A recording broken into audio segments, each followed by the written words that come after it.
السلام علیکم ورحمۃ اللہ وبرکاتہ۔ اعوذ باللہ من الشیطان الرجیم، بسم اللہ الرحمن الرحیم۔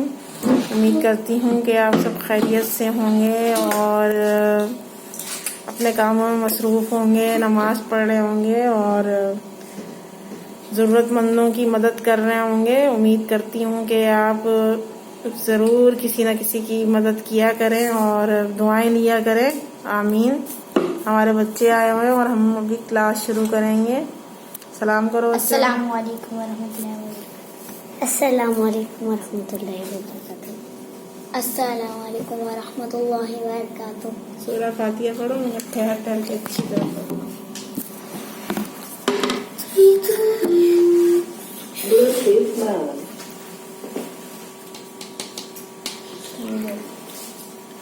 اعوذ باللہ من الشیطان الرجیم، بسم اللہ الرحمن الرحیم، الحمد للہ رب العالمین، الرحمن الرحیم، مالک یوم الدین، ایاک نعبد وایاک نستعین، اهدنا الصراط المستقیم، صراط الذین انعمت علیہم غیر المغضوب علیہم ولا الضالین،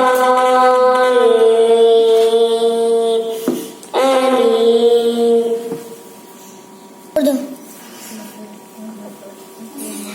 اعوذ باللہ من الشیطان الرجیم، بسم اللہ الرحمن الرحیم، یسألونک من هو اللہ الذی لا الہ الا هو الرحمن الرحیم، الملک القدوس السلام المؤمن المهيمن العزيز الجبار المتكبر الخالق البارئ المصور الغفار القهار الرزاق العليم القاضي الباسط الخافي الغافر المعز المبصر السميع البصير اللطيف الخبير الرحيم العزيز الغفور الشكور البصير اللطيف الخبير موجين الجلال والإكرام الرفيع اللهم صل أوض الصلاة على وفدك الزاهمين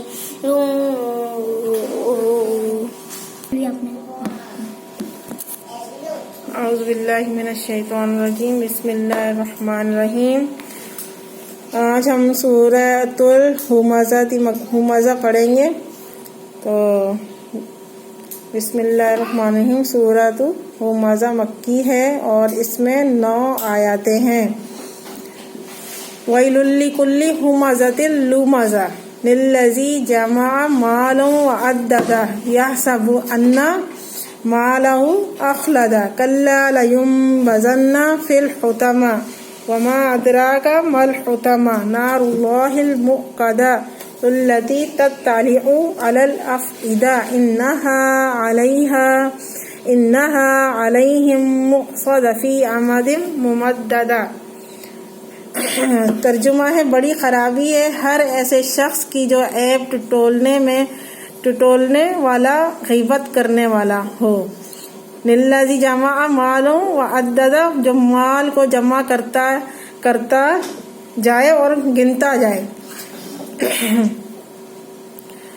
مال کو جمع کرتا جائے اور گنتا جائے کا مطلب یہی ہے کہ بھائی آپ لوگ مال جمع کر لیتے ہیں جو اللہ پاک نے آپ کو نوازا ہے اور کسی راہ میں خرچ نہیں کرتے ہیں جن کو اللہ تعالیٰ نے نوازا ہوا ہے، اور اس کو جمع کر کے رکھ دیتے ہیں۔ ان الذی جمع مالا وعددہ، جو مال کو جمع کرتا جائے اور گنتا جائے، گن کے جمع کرتا ہوا جائے۔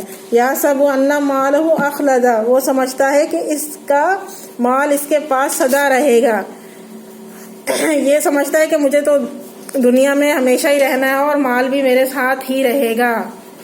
ہرگز نہیں، لا کلا لیمبذن فی الحطمہ، ہرگز نہیں، یہ تو ضرور توڑ پھوڑ دینے والی آگ میں پھینک دیا جائے گا۔ وما ادراک ما الحطمہ، اور تجھے کیا معلوم کہ ایسی آگ کیا ہوگی؟ نار اللہ الموقدۃ التی، وہ اللہ تعالی کی سلکائی ہوئی آگ ہوگی۔ علی الافئدہ، جو دلوں پر چڑھتی چلی جائے گی۔ انہا علیہم مؤصدہ، وہ ان پر ہر طرف سے بند کی ہوئی ہوگی۔ فی عمد ممددہ، بڑے بڑے دستانوں میں۔ دیکھیں آپ کو میں اس کی تفسیر بتاتی ہوں۔ لومازہ کے معنی ہیں، بعض کے نزدیک ہم معنی ہیں، بعض اس میں کچھ فرق کرتے ہیں۔ ہومازاتن، وہ شخص جو رد برد برائی کرے۔ کیا ہے ہومازاتن؟ جو ہر وقت برائی کرتا رہے، وہ جو پیٹھ پیچھے غیبت کرے۔ جیسے ہمارے جیسے کچھ لوگ جاننے والے بھی ہوتے ہیں، ہمارے ساتھ تو بہت اچھے رہتے ہیں، مگر کہیں جا کے ہماری برائی کرتے ہیں تو اس کو کیا بولتے ہیں؟ غیبت۔ اور ہاں اگر ہمارے سامنے بول دے تو اچھی بات ہے، اس کو غیبت نہیں بولیں گے۔ اگر ہمارے میں وہ برائی ہے تو ہمارے سامنے بول دے، وہ صحیح بات ہے۔ بعض اس کے برعکس معنی کرتے ہیں، بعض کہتے ہیں اومازتن، آنکھوں اور ہاتھوں کے اشارے۔ دیکھیں محفل ہوتی ہے، اب ہم بیٹھے ہوئے ہیں، اب محفل ہے تو ہم یوں کر کے اشارے کر رہے ہیں اپنی آنکھوں سے، اپنے ہاتھوں سے، تو کیا ہے؟ ایک آنکھیں چلانا، کہ وہ بیٹھی ہوئی ہیں، جیسے ہماری محفل ہوتی ہے تو اس کے بارے میں ہم اپنی آنکھوں سے برائی کرنا۔ لومازہ زبان، لومازہ کیا ہے؟ زبان سے۔ اس سے مراد یہی کہ جمع کرنا اور گن گن کے رکھنا، یعنی سینت کر رکھنا۔ سینت مطلب جوڑ کر رکھنا، جوڑ کر ہم اپنے پیسے رکھتے ہیں، سینت کر رکھنا، اور اسے اللہ کی راہ میں خرچ نہیں کرنا۔ دیکھیں بہت سارے لوگ دیکھے گئے ہیں کہ اپنی جو ان کو اللہ تعالیٰ نے نوازا ہوا ہے وہ کسی کو نہیں دیتے ہیں، نہ غریب کو، نہ اپنے خاندان میں جو ان کے غریب ہوتے ہیں، نہ وہ کسی کی مدد کرتے ہیں۔ کیا کرتے ہیں؟ اپنے مال کو خرچ نہیں کرتے ہیں بلکہ جمع کرتے رہتے ہیں، نہ اپنے اوپر خرچ۔ میں نے تو اتنے سارے لوگ دیکھے ہیں دنیا میں جو اپنی جوتی تک، اپنے کپڑے تک بھی نہیں لیتے ہیں۔ بھائی اللہ نے نوازا ہوا ہے تو اپنے اوپر تو خرچ کرو، اللہ کے بندے اپنی تو کوئی چیز لے لو۔ جب تم اتنا کما رہے ہو، مال کو جوڑے جا رہے ہو، کل کو مر جاؤ گے تو کیا ہوگا اس مال کا؟ نہ تم کسی کے کام دے رہے ہو، نہ اپنے کام لگا رہے ہو، تو یہ بہت بڑا گناہ ہے کہ آپ اپنے اوپر خرچ کریں، اپنے بیوی بچوں کے اوپر خرچ کریں۔ بہت سارے آدمی میں نے ایسے بھی دیکھے ہیں گھرانے جو اپنے بیوی بچوں کے اوپر بھی خرچ نہیں کرتے ہیں۔ ورنہ مطلب مال جمع کرنا، کر کے رکھنا مذموم نہیں ہے۔ یہ مضمون اسی وقت ہے جب زکوٰۃ و صدقات اور انفاق فی سبیل اللہ کا اہتمام نہ ہو۔ دیکھیں کیا ہے کہ جب ہم زکوٰۃ بھی نہیں دیں گے اور صدقات بھی نہیں دیں گے، صدقہ بھی نہیں نکالیں گے اپنے مال سے، فی سبیل اللہ اہتمام بھی نہیں کریں گے، تو کیا ہے کہ یہ بہت بڑا گناہ ہے کہ ہم کسی کی مدد نہیں کر رہے ہیں، نہ کسی کو فی سبیل اللہ کسی کام میں لگا رہے ہیں، تو کیا ہے اس کو رکھ دینا۔ اخلدہ کا زیادہ صحیح ترجمہ یہ ہے کہ اسے ہمیشہ زندہ رکھے گا، یعنی یہ مال جسے وہ جمع کر کے رکھتا ہے اس کی عمر میں اضافہ کر دے گا اور اسے مرنے نہیں دے گا۔ اصل میں یعنی یہ مال جسے وہ جمع کرتا ہے، کیا ہے وہ سمجھتا ہے کہ مجھے دنیا میں مجھے یہاں رہنا ہی ہے، مجھے زندگی بھر یہیں رہنا ہے، اور یہ مال اس لیے میں جمع کر رہا ہوں۔ دیکھیں اللہ معاف کرے، کوئی ایسی بھی بیماریاں ہو جاتی ہیں بندے کو، یہ ہمارے پیسے بھی ہمارے کام نہیں آتے ہیں۔ کام کیا آتا ہے؟ صدقات، زکوٰۃ اور کسی کی دعائیں۔ آپ کسی کا علاج کروا دو، آپ کسی کی شادی کروا دو، کسی کو کام میں آپ پیسے دے دو، کسی مسجد میں آپ حصہ لے لو، وہ بھی تو آپ کی ڈھال ہے نا۔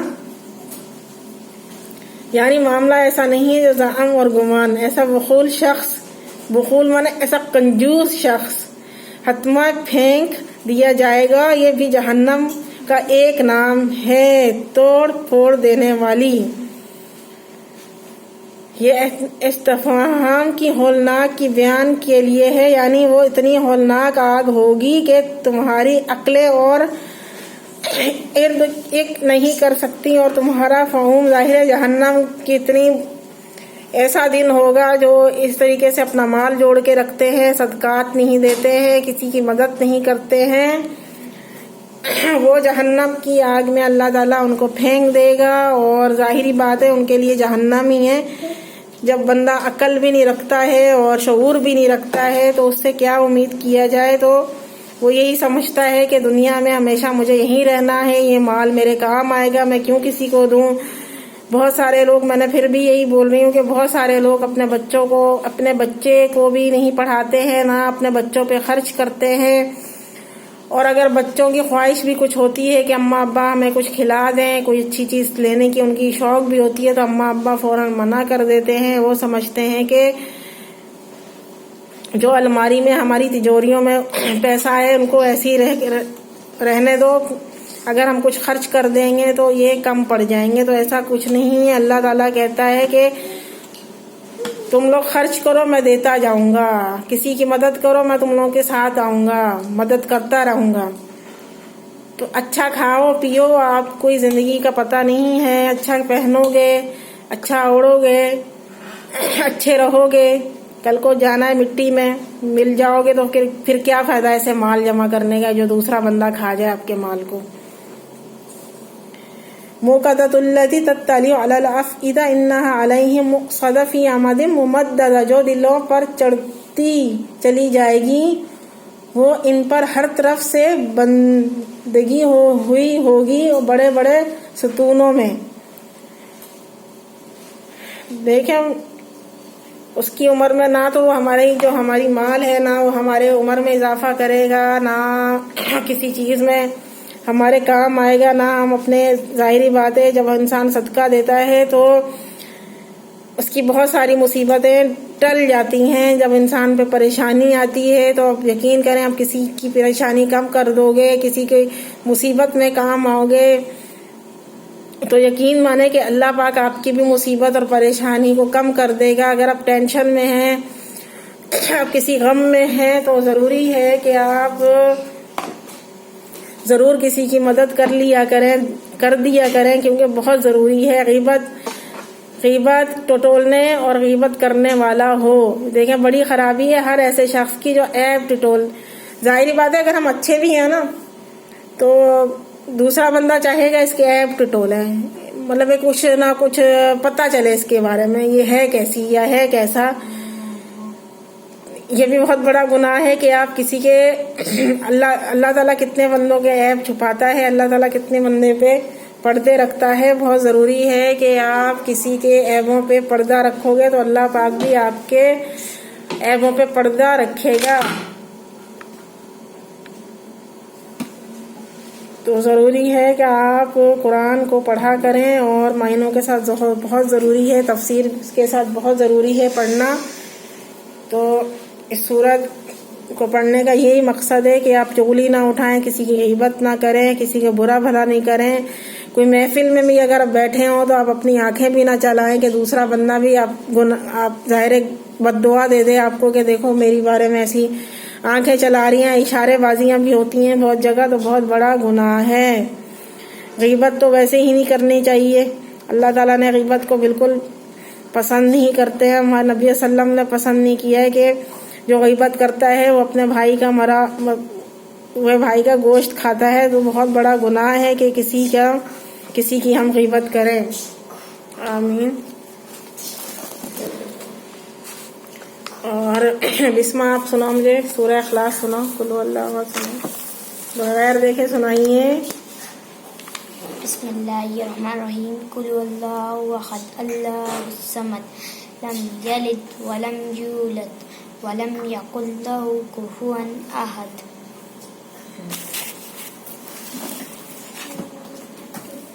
مجھے سنا سورہ ناس سنا عبداللہ۔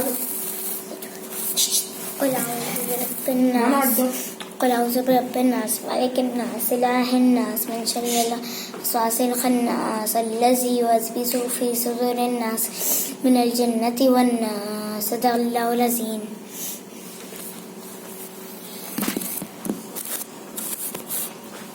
اعوذ باللہ من الشیطان الرجیم. بسم اللہ الرحمن الرحیم. نبی صلی اللہ علیہ وآلہ وسلم نے ارشاد فرمایا، یاد رکھو یہ دل زنگ پکڑتا ہے جیسا کہ پانی بیچنے سے لوہا زنگ پکڑتا ہے.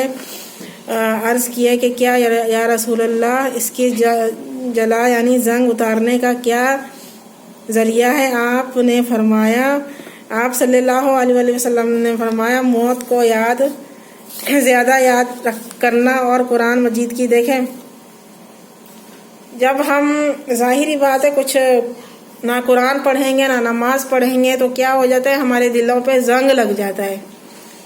تو اس کے معنی یہی ہے کہ جیسے لوہا ہوتا ہے نا، پانی اس پہ چلا جاتا ہے اس پہ زنگ ہو جاتا ہے. تو ہمارے بہت سارے لوگوں کا یہی حال ہے کہ ان کے دلوں پہ زنگ لگ گیا ہے. اور اب جب آپ کے دل جب ہی پگھلیں گے نا، جب آپ اچھے کام کرو گے، جب نماز پڑھو گے، جب قرآن معنوں کے ساتھ پڑھو گے، جب کسی کو اچھی بات کرو گے، جب کسی کے دکھ میں شریک ہوگے، جب اپنوں کے دکھ میں شریک ہوگے. اور دوسری بات تو یہ ہے کہ ہم دیکھیں دوسروں غیروں کی تو سبھی مدد کر لیتے ہیں، سبھی ان کی تکلیف میں چلے جاتے ہیں. پہلا کام ہے کہ اپنے بھائی بہنوں کی تکلیف میں اب آپ کام آئیں. بہت ضروری ہے آپ ان کے دکھ میں ضرور شریک ہوا کریں، کیونکہ اگر بھائی بہن ایک دوسرے کے دکھ میں شریک نہیں ہوتا ہے تو بہت بڑا گناہ ہے یہ بھی. اور کہتے ہیں کہ اپنوں کے ساتھ اچھے رہو، دوسروں کے ساتھ تو آپ ویسے ہی اچھے ہو. تو اپنوں کے ساتھ محبت رکھنا بہت ضروری ہے. میں نے پہلے بھی ایک بات بولی تھی کہ رشتہ ٹوٹنے میں 1 منٹ لگتا ہے اور وہ جوڑنے میں آپ کو صدیاں لگ جاتی ہیں. اگر ایک دل ٹوٹتا ہے تو اس کو جوڑنے میں آپ کو زندگی بھر پچھتاوا بھی ہوگا کہ میں نے غلط کیا ہے. اور بہت ضروری ہے کسی کو تکلیف نہ دیا کریں، اپنے دل کو نرم رکھا کریں، نماز پڑھا کریں. اور مردوں کے لیے تو یہی ہے کہ آپ اپنے گھر میں زیادہ نماز نہیں پڑھا کریں. اکثر میں نے مردوں کو دیکھا ہے وہ جا نماز بچھا کے اپنے گھر میں عورتوں کی طرح نماز پڑھنی شروع کر دیتے ہیں. تو ضروری ہے کہ آپ مسجد جاؤ، وہاں نماز پڑھو. بہت اچھا لگے گا جب آپ مسجد جاتے ہو، جب آپ گھر پہ آتے ہو تو بہت اچھے لگتے ہو. جب نماز پڑھ کے آتے ہو آپ کے بچے بھی آپ سے سبق سیکھتے ہیں کہ ہاں ہمارے ابو نماز پڑھنے گئے ہیں تو ہم بھی ابو کے ساتھ ہی جائیں گے. بہت ضروری ہے کہ آپ نماز پڑھو، اچھے کام کرو، کسی کی تکلیف میں ضرور جایا کریں. اپنے پڑوس کی بھی کوئی تکلیف ہو تو وہاں بھی آپ جایا کریں. اور کسی کے خلاف کوئی جیسے انسان برا سوچ لیتا ہے اپنے دلوں میں ہی، ہم بہت ساری باتیں سوچ لیتے ہیں دل میں، تو یہ کرنا بھی بہت بڑا گناہ ہے کہ آپ اپنے دل میں کسی کے بارے میں کینہ اور برائی نہیں رکھیں. کہ اگر آپ کو کسی سے شکایت بھی ہو تو آپ ایک دوسرے سے بول دیا کریں کہ آپ نے میرے ساتھ ایسا کیا ہے، کیونکہ دل میں رکھنا بہت بڑا گناہ بھی ہے اور ایک دوسرے کو بولنا بہت اچھی بات ہے. بہت سارے لوگ اصل میں اس طریقے سے بول دیتے ہیں کہ ان کی کچھ لہجہ صحیح نہیں ہوتا بولنے کا. تو میری گزارش ہے اگر کسی کو آپ کو بات سمجھانی بھی ہے، محبت سے سمجھائیں، پیار سے سمجھائیں. محبت اور پیار سے ضروری ہے سمجھانا. کوئی آپ اگر ڈانٹ کے سمجھاؤ گی، اس سے کوئی غلطی بھی ہو گئی ہو تو اب آپ کی بات نہیں سمجھے گی یا نہیں سمجھے گا. اگر آپ کا بچہ بھی ہے اپنے گھر میں تو میں تو یہی جانتی ہوں کہ آپ بچے کو بھی اپنی محبت سے شفقت سے سمجھاؤ گے تو بات سمجھے گا. اگر آپ روز اس کو بھی مارو گے تو وہ بھی آپ کی بات نہیں سنے گا، وہ بھی ضد دکھائے گا، وہ ڈھیٹ بن جائے گا. بہت ضروری ہے کہ آپ اپنی شفقت اور محبت سے اپنے بچوں کو سمجھائیں. اکرموا اولادکم، اپنے اولاد کو عزت اور دو. دیکھیں اپنے اولاد کو عزت دو، قرآن میں بھی ہے کہ آپ اپنے اولاد کو عزت دو. عزت کے معنی ہیں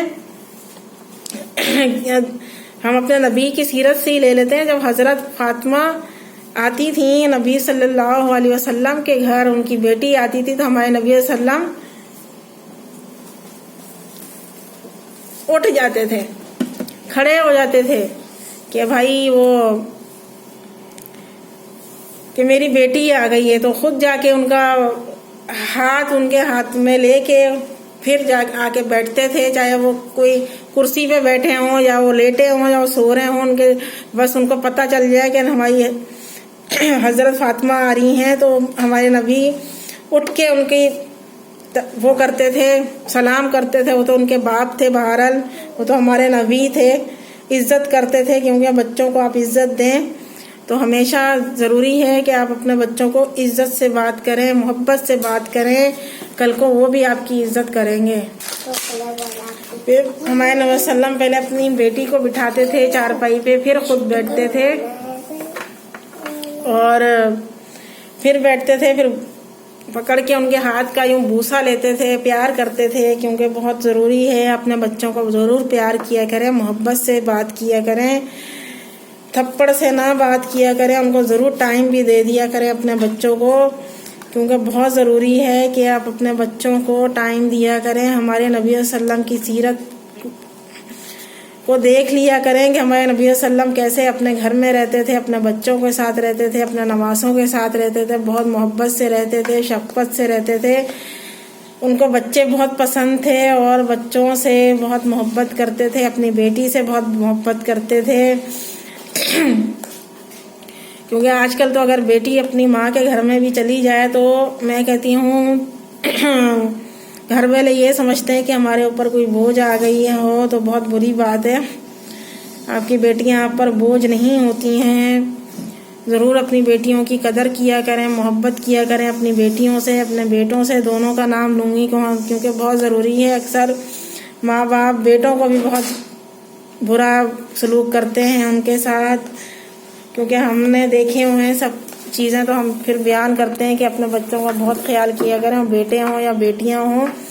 محبت سے بات کیا کریں، بچوں کو دھکا نہ دیا کریں. اگر آپ سے وہ کوئی بات کرتے بھی ہیں تو آپ لوگ ان کی بات نہیں سنتے ہو اور اپنے کاموں میں مصروف رہتے ہو، تو ضروری ہے جو دنیا میں آیا ہے آپ کی اولاد، تو اس کو ضرور ٹائم دو.